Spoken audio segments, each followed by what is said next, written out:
Honesty is an unreasonable expectation. That came from the President of the United States after the initial explanations from the White House about why the FBI director was fired were proven to be untrue. On Twitter, the president wrote this, quote, "As a very active president with lots of things happening, it is not possible for my surrogates to stand at a podium with perfect accuracy." He continued in another tweet, "Maybe the best thing to do would be to cancel all future press briefings and hand out written responses for the sake of accuracy." Here's my question. The president demands accuracy from the media, and he absolutely should. But in turn, doesn't it make sense for the public to expect the same from their elected leader? To demand accuracy from him and his administration? Well, over the last 3 days, we have been exposed to a real-time lesson in honesty when it comes to the firing of FBI Director James Comey. We have a president who's willing to provide the kind of decisive and strong leadership to take the recommendation of the Deputy Attorney General. He acted decisively today. He took the recommendation of his Deputy Attorney General. The Deputy Attorney General made that recommendation. Monday you met with the Deputy Attorney General, Rod Rosenstein. Right. Did you ask for a recommendation? What I did is I was going to fire Comey. My decision. It was not... You had made the decision before they came in the room. I was going to fire Comey. So we're pleased to have Eddie Scarry in with us tonight. He's the media reporter for the Washington Examiner. So we're going to start right there. The president said he would be okay with just stopping press briefings and in turn just releasing these written statements. First, though, before we start talking about it, we're going to listen to the president. He's going to appear on Judge Jean's show on Fox News this weekend. Let's listen to what he had to say. Are you moving so quickly that your communications department cannot keep up with you? Yes, that's true. So what do we do about that? We don't have press conferences, and we do... You don't mean that. Well, just don't have them. Unless I have them every 2 weeks and I do myself. First of all, you have a level of hostility that's incredible, and it's very unfair. By the way, if we do go, the White House does go to written statements. Here's one about the firing of James Comey that was proven to be later inaccurate. So let's get all this from a cumulative aspect. What's your take on this? Well, I think that he was probably speaking a little bit rhetorically when it came to canceling the press briefings.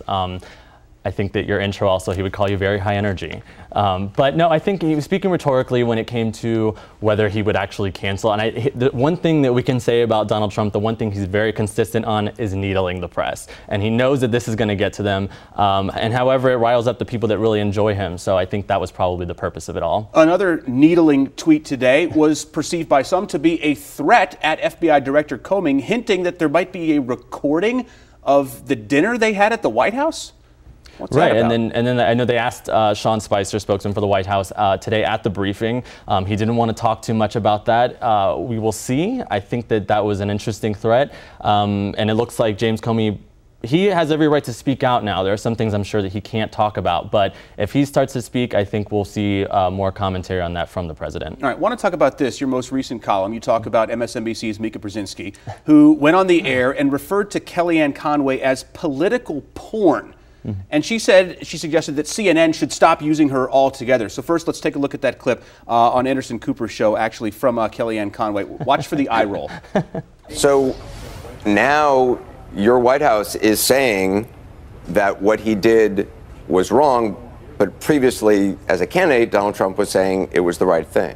You're conflating two things that don't belong together. Thanks for the trip down memory lane. I was on your show often last fall saying we were going to win Michigan and how we were going to do it. So that was fun. Okay, so political porn. It's a pretty fiery statement. So what's your take? What did Brzezinski mean by that? Well, you watch back at this clip, and she says it with a wink. She's clearly joking, and then you have Anderson Cooper divaing out on it, eye rolling. And I think, you know, it's okay to see when you have MSNBC talking about CNN, telling them what to do, telling their competition what to do.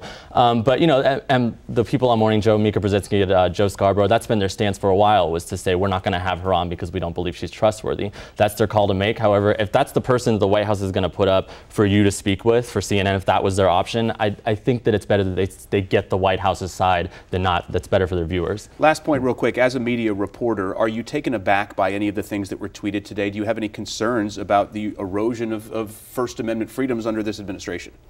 Well, I'm still living okay under the First Amendment. I don't know about you, but he seems all right. I think If it comes to canceling press briefings, what he said in the interview with Fox that's supposed to air tomorrow is that he would do them once every 2 weeks and then they would release written responses. I think, the press has a good time making fun of Sean Spicer, has a good time making fun of Donald Trump.